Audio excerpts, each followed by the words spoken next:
የማንቸስተር ዩናይትድ ሎጎ እዚህ ግራ ደረታቸው ላይ የሚያስቀምጡት ስዕል የማን ነው? የሰይጣን ነው። አታውቁም? ስማቸው ምንድነው? ሬድ ምንድን ዴቪልስ አይደል? ዴቪል ምንድነው? ሰይጣን እኮ አይደል? ቀይ ሰይጣኖች አይደል የሚባል? አታውቁም እንዴ? ግን ራሳችሁን አደንቁራችኋል እንጂ ቃሉን ታውቁታላችሁ።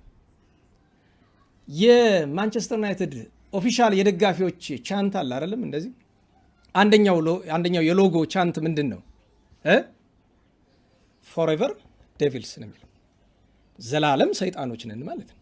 የማንቸስተር ደጋፊ ኢትዮጵያ አሁን አሜሪካ፣ ለንደን፣ ማንቸስተር ከተማ አሁን የትም እንደዛ ነው አይደል? ለዘላለም ሰይጣን ነን ነው የሚሉት አይደል?